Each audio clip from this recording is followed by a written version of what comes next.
We don't know how long this is going to last. We've had to cancel a lot of our fundraisers. It's hard to do meet and greets with people when, you know, you have to come on site. You have to be within 6 feet to see people. So just keep that in mind. And I'm going to switch over to Jamie now so that she can tell you all about our peer-to-peer fundraising for Palmetto Giving Day. All right. So first of all, I really want to say thank you to all of you. We really appreciate everything that you do for us. We've had volunteers that have been supporting us even from home. Like Allison said, we've got folks answering the phones, answering email. Folks are making toys and treats and things, donating, just so much stuff from home, and we really appreciate you. So I am going to talk a little bit about peer-to-peer fundraising. But first, one of the reasons that this is so important, because of COVID-19, unfortunately, several of our big fundraisers have had to be postponed indefinitely or canceled altogether because of the guidelines and everything. So Taco Fest, Blessing of the Inlet, Puchamania, and I'm missing one, Art Under the Oaks, all of those have had to been postponed indefinitely or just canceled. So we're really relying on Palmetto Giving Day, which is coming up, to bring in some additional funds. Right now, our goal is $60,000, although we might actually need to increase that. But Palmetto Giving Day is an online day of giving. We've participated before, and this year it's actually going to run for 36 hours instead of 24, which is awesome. Extra 12 hours to fundraise. Woohoo! So it'll start midnight on May 5th in the morning until noon on May 6th. So we'll have 36 hours, and we're going to do some really cool stuff. We're going to have a live concert on Facebook, but one of the big things that we're asking of you all is peer-to-peer fundraising. And basically what that is we have our huge fundraising goal, and then individuals like yourselves can set up your own individual fundraiser that goes towards our big goal. And whether it's, you know, that you want to raise $100 or you want to raise $1,000, we appreciate it. Whatever amount you want to set it for, but we really do appreciate it. And part of the reason for this is the folks who run the platform that we use for Palmetto Giving Day actually informed us that organizations that utilize peer-to-peer fundraising actually raise 3.4 times as much funding as those who do not, and that's huge. And because we missed out on those fundraisers because of COVID, this is even more important to have that peer-to-peer fundraising. So I'm going to walk you through the steps a little bit. I'm going to share my screen with you. If you have any questions, please let me know. While I'm sharing the video, I can't see the chat. So if Allison sees something, if she can let me know, or I can check the chat after. And then again, if you have any questions after the video, or you're trying to set it up from home and you have a question, please just email the volunteer email. Just note, I don't check the email on Sunday and Monday. Those are my days off, but I will get back to you, I promise. So I'm gonna share my screen with you real quick and show you what it looks like. It's actually pretty simple, just very few steps. All right, so hopefully everybody can see my screen. Can everybody see my screen? Yes, thumbs up. All right, thank you. All right, so basically you would start out here, which is palmettogivingday.org. I don't know if you can see that because I've got the little share thing at the top. You go to palmettogivingday.org, and then in this little search bar here, you're going to search for All for Pause. And look, there we are.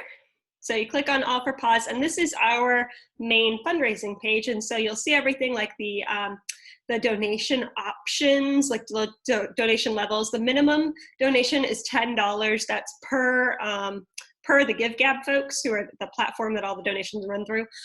So $10 is the smallest donation, which is better than last year. Last year, the minimum had to be like 25.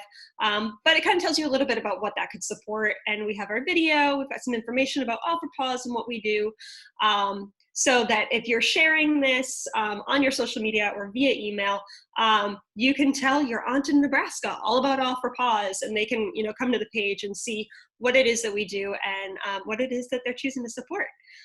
So we'll go back up to the top here, and if you see this green fundraise button, you're going to click that, and then you're going to enter in your information. So I'm going to go with Maria Jones, and let's see. Please make sure that you write down what the email address is that you used and the password, because you'll need that later if you need to log back in to edit something. So just make sure to write those down so you can get back in later.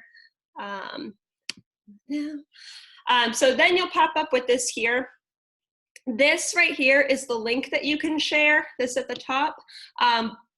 But what you'll have to do is you'll have to go back into your email in order to edit. So you'll get a message like this right here. Welcome to Palmetto Giving Day. It has that link that you can share with your friends and your family, and then you want to click Get Started. So you click Get Started, and this is your specific page. This is just about you. So you want to click on Tell Your Story. And this right here, where it says, I support this organization's mission, this is a default message that the system puts in. Does it for everybody, not just us.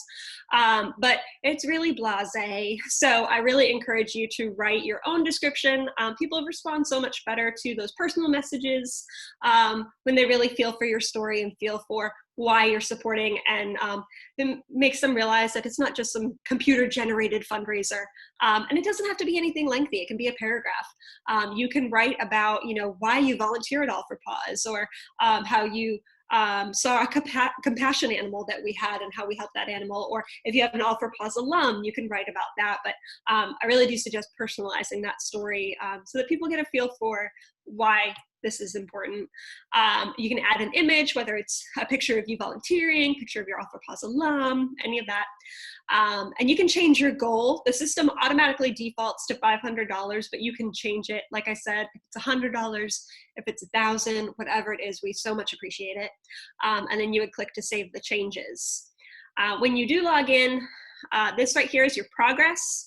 An important thing to note is no one can donate until the fundraiser begins. So beginning midnight in the morning on May 5th until noon on May 6th, that's when they can donate.